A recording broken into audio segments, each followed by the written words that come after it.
yang ada di keluarga Bincang Berkat ini supaya mereka mendapatkan manfaat dan jalan keluarnya. Silakan Ya. Pak. Jadi kemarin bicara ABC, ini ada Ya. ABC yang kedua. Sebelum kita buru-buru pingin berubah, pingin mengatasi masalah, dibutuhkan kesadaran.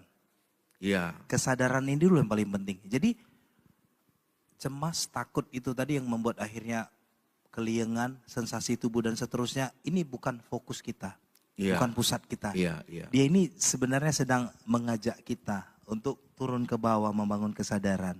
Kalau kita Iya. udah tahu tadi temanya adalah hubungan, temanya tadi ada mungkin stres karena pengasuhan, mungkin ya kita merasa kok kayak mana ini anakku remaja. Biasanya orang tua begitu ya. Iya. Remaja itu kan agak ada di dalam fase kebingungan, dia menegakkan jati dirinya, storm and stress.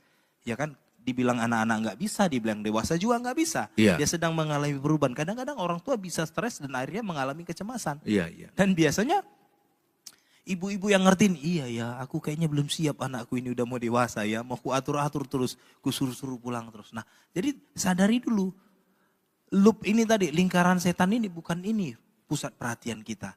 Tapi turun ke bawah, apa pesannya, apa maknanya, apa situasi yang perlu dihadapi, apa emosi yang perlu didamaikan, apa sumber api yang terlalu membara, membakar yang siap sebentar lagi akan meledakkan.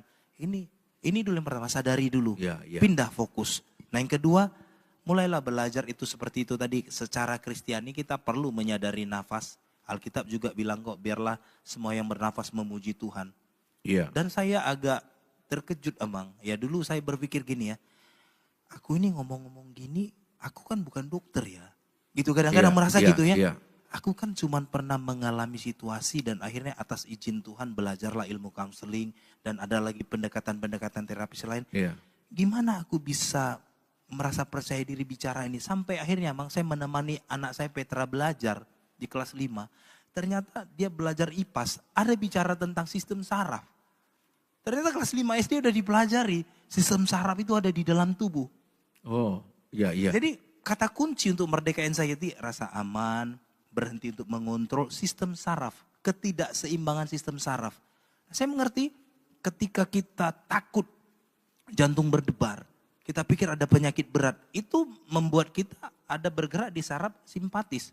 Padahal Tuhan mau kita mau hidup di saraf parasimpatis, itu yang membuat denyut jantung melambat, hati jadi tenang, itu kan hormon-hormon bahagia yang diproduksi. Nah ini membuat saya jadi, oh iyalah Tuhan pelajaran anak kelas 5 SD-nya aku sekarang aja baru belajar, jadi merasa